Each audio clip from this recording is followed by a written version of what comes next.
Welcome back. At the top of the White House briefing yesterday, the press secretary Sean Spicer read a forceful statement condemning the arrest of anti-Putin demonstrators in Russia. The Russian people, like people everywhere, deserve a government that supports an open marketplace of ideas, transparent and accountable governance, equal treatment under the law, and the ability to exercise their rights without fear of retribution. Amen. But that transparent and accountable governance part, well, that's a giant question right here at home and in the White House where Sean Spicer works. Here's just one example. The president's top advisor and son-in-law, Jared Kushner, has a date with the Senate Intelligence Committee. The committee wants to hear about his Trump Tower meeting with Russia's ambassador after the election. Kushner disclosed that meeting took place. He only disclosed that last month, despite months of reporters requesting that the Trump campaign and transition detail any contacts with Russian officials. But the ambassador meeting isn't the committee's biggest curiosity.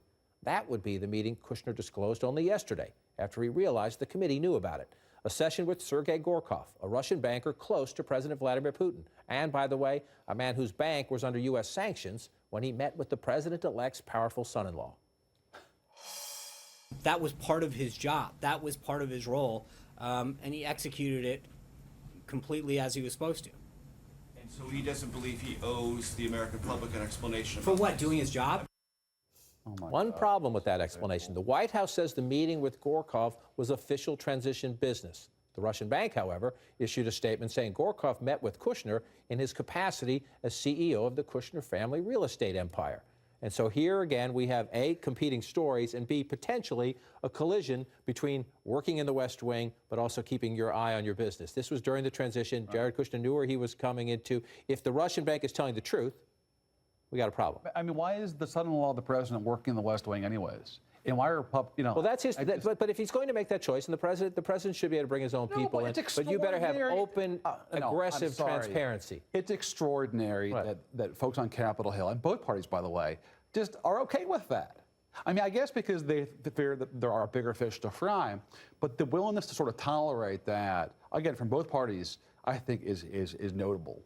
To me, it goes back to what Sean Spicer said in condemning the Russian government for arresting those protesters. If you're going to do something that you know is going to be so controversial, you have to have a giant bar of openness and transparency. And that we only find out about these meetings that Jared Kushner, maybe they're all innocent. Maybe they're all innocent. But if they're all innocent meetings, why do they wait until they're on the hook? It's malpractice. Yeah, but why would you not put it out there? Instead, story after story leaks out, and it's just it keeps on going like this, death by a thousand cuts.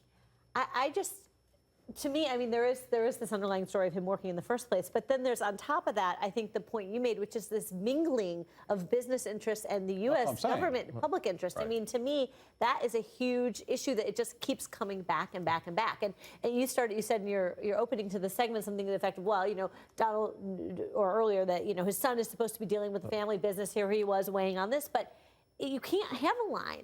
You can't have a line between these two, because it's constantly being blurred. And when you have something dealing with the Russians, I think then it's serious. And specifically Russian sanctions, because that's the linchpin of this, right? There was Michael Flynn, the president's fired national security advisor, got in trouble because he talked about the sanctions that the U.S. put on Russia with the Russian ambassador, and then misled people about it. The sanctions thing is really important here.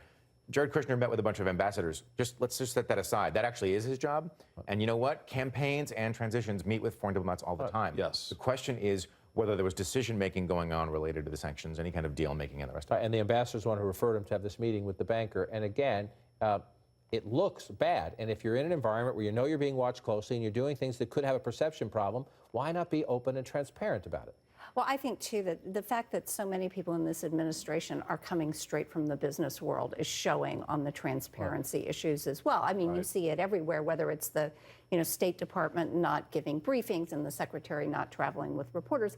They come from an environment where you basically don't have to be transparent about what you do. You don't have to report to anyone but your shareholders if you have shareholders. And you know, the Trump business was a family business. And so this is in many ways the procedures and the ethic used in a family business sort of being brought into Washington. But the other thing is they view all of these as being in large part driven by partisan desires to reduce and undermine the president's legitimacy.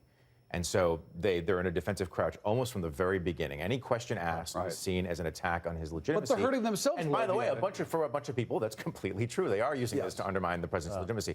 But that's why they get so defensive so quickly. And that's why I think that they don't disclose these things sort of quickly. They make it, they make But it worse on themselves when they do though, that. Right. I'm not arguing that they make it worse. By waiting for the stuff to leak and then having to respond to it instead of just putting everything out there. Look, if you had contacts with the Russians, whether Russian government, Russian oligarchs, why wouldn't you put everything out there immediately? And someone who agrees with you, I don't know how often this has happened in his life, but someone who agrees with you is the former Vice President of the United States. We don't get to hear from him that often. Listen to Dick Cheney overseas delivering a speech yesterday where he says Russia's election meddling is a big deal.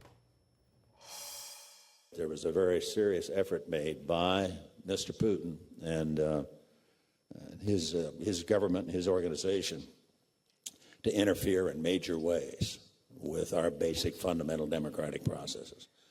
In some quarters, that would be considered an act of war. Tough words.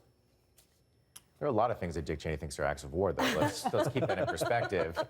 But this is the Russia hawk part of this, right? This is the thing that's bedeviling them on Capitol Hill. Is that there are a lot of Republicans who really are angry about what happened in 2016. Right, and who are worried that Trump is going to get too close to Russia, even if nothing nefarious happened during the campaign or anything. They just think his inclination to make friends there. All right, everybody sit tight. Up next, 4 years in a world of difference. The new president is about to undo his predecessor's policies on climate change, and in the process, maybe tanking any post-healthcare talk of bipartisanship.